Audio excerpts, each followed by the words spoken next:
tem muita gente se questionando sobre a nova tela do Nintendo Switch, né? O Switch 2, o Nintendo Switch 2, vai ter uma tela OLED ou uma tela LSD? Ou uma tela LCD? Gosta desses assuntos relacionados à tecnologia e jogos, tudo misturado? Não se esqueça de se inscrever no canal. E aí embaixo na descrição tem todos os links mais importantes, desde os grupos de oferta de promoções, onde você vai ver Nintendo Switch atual ou Nintendo Switch 2 assim que lançar no melhor preço que eu conseguir encontrar pra mim, por exemplo.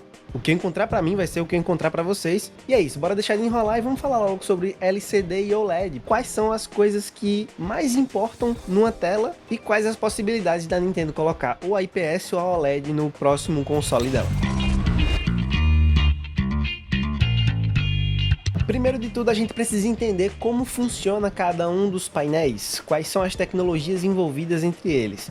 No fim das contas, a gente tem painéis TN, painéis VA e painéis IPS entre os LCD convencionais. E a gente tem o modelo OLED, que é uma tela diferente dessas aí, que elas são meio que parecidas, só que funcionam diferente. E aí a gente tem painéis mini LED, micro LED, tem algumas outras tecnologias, mas isso é muito mais para painéis de televisão, monitor e essas coisas. No fim das contas, portáteis têm ou IPS ou OLED. E algumas das suas variações, como é, por exemplo, o caso da Samsung, que tem AMOLED, e até LCD IPS tem as suas variações também, como a Apple, que utilizava o Super Retina XDR, que ela inventa esse nome, não sei pra que sem necessidade. Mas a verdade é que em 2025, todas essas tecnologias já estão afinadas ao extremo, sabe? E queira ou não, a maioria dos painéis que são acima de 120 Hz, eles são IPS ainda, não são OLED, pois OLED é muito mais caro do que IPS para fazer.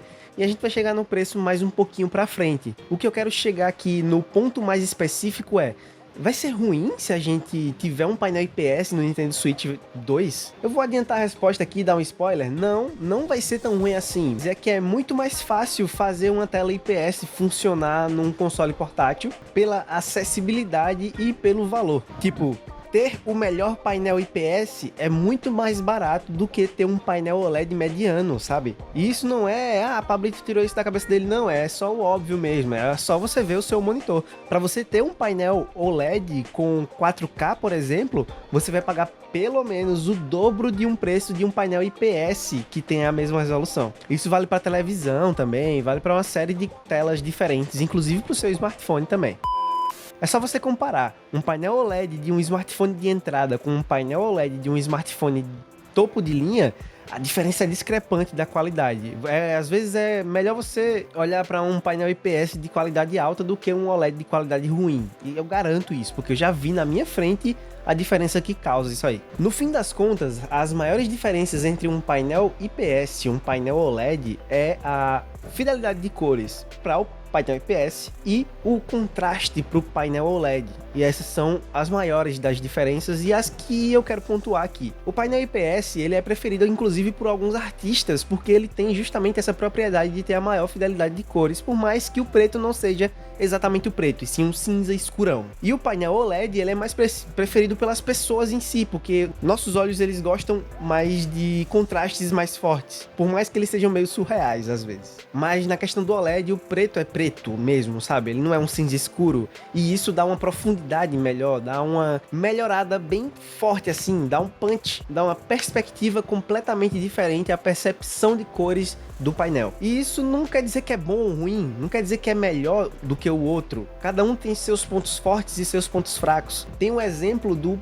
OLED, criar burn-in, o que dificulta um pouco a vida de quem quer ter um dispositivo com mais durabilidade. E isso é inerente dos painéis OLED, por mais que eles tenham criado cada vez mais tecnologias para impedir esse burn-in. E a tecnologia OLED, ela não é uma tecnologia convencional, ela é uma tecnologia orgânica, ela tem materiais de carbono orgânicos em cada LED, que faz com que esses materiais desgastem com o tempo, independente de você cuidar ou não da sua tela, independente de você fazer ou não o máximo possível para manter ela intacta. O calor vai fazer os seus LEDs do OLED queimarem independente de qualquer coisa, pois ele é iluminado independentemente. Cada um dos LEDs do painel OLED é iluminado independentemente, e às vezes se ele fica muito tempo ligado naquele mesmo ponto com a mesma cor, inerente dele que tenha modificação nas suas características físicas com o decorrer do tempo.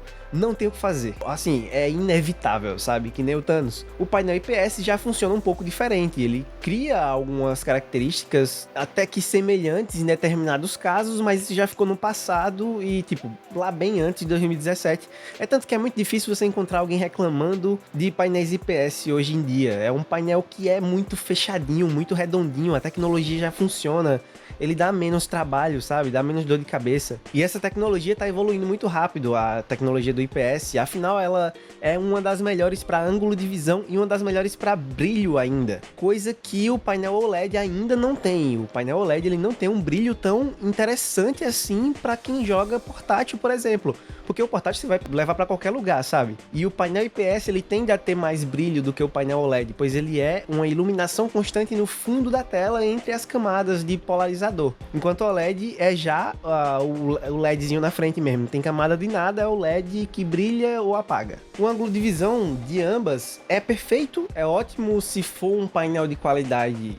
Não tem o que fazer, mano. É super crocante, é delicioso você ver um bom painel OLED funcionando. Assim como é muito bom você ver um bom painel IPS funcionando. Não sei se você já teve acesso a um ROG Ally ou um PlayStation Portal, e esses aparelhos utilizam painel IPS, com as mesmas características dos vazamentos do Nintendo Switch 2. E os vazamentos do Nintendo Switch 2 dizem que a gente vai ter aí um painel IPS de 8 polegadas, e eu suspeito que seja uma densidade de pixels de 300 ppi, pelo menos, pra gente poder ver essa qualidade na íntegra, sabe? E aí entra a parte que mais importa, que é o preço. Você tá disposto a pagar o valor de um painel OLED do Nintendo Switch? Ah, Pablo, mas o Nintendo Switch OLED já tem OLED, vai regredir. Entre várias aspas, é uma regressão, jovem mancebo. Não é exatamente uma regressão a partir do momento que a gente tem um painel de 2020 no Nintendo Switch OLED. É um OLED de 720p e a resolução não é das melhores. Se eu pudesse hoje trocar o painel OLED do Nintendo Switch por um painel IPS bom, igual dos monitores que a gente tem hoje em dia, eu claramente trocaria, porque os monitores estão muito bonitos. Você não sabe se é um OLED ou não, porque a tecnologia evoluiu muito. O preto tá quase preto de verdade, assim, tá muito fácil de perceber contraste nessas telas novas, sabe? E eu duvido muito que a Nintendo vai olhar assim pra um console que ela tá querendo acertar e vai colocar um painel meia boca, sabe? Ela não vai fazer isso. E é por isso que o painel IPS ser mais barato é talvez a opção mais assertiva pra Nintendo acertar nesse console e aprimorar ele no futuro com um console de meia geração que tenha características mais premium, assim como foi o Nintendo Switch OLED para o Nintendo Switch V1 e V2. Mas cá entre nós, se for OLED vai ser ótimo também, se for IPS eu vou adorar também. Eu não tenho uma preferência entre os dois, porque no fim das contas cada um tem um ponto positivo e um ponto negativo.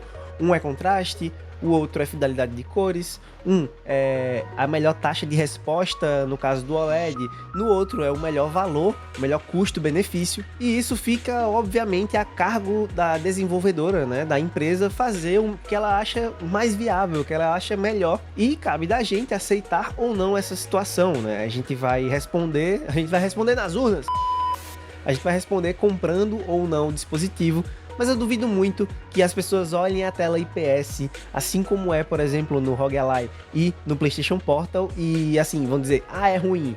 Eu duvido muito. Eu aposto com você que quando você olhar a tela do Nintendo Switch 2 e ela for um IPS, você vai ficar abismado do mesmo jeito que eu fiquei quando eu vi o IPS do PlayStation Portal. Se você gosta desse tipo de conteúdo, se você gosta desse papo de tecnologia misturado com games, não se esquece de se inscrever, continua com a gente aqui no canal, não se esquece de hypar o vídeo, considera se tornar membro para apoiar mais um pouco o conteúdo que eu faço por aqui. Espero que eu veja vocês no próximo vídeo. Fui!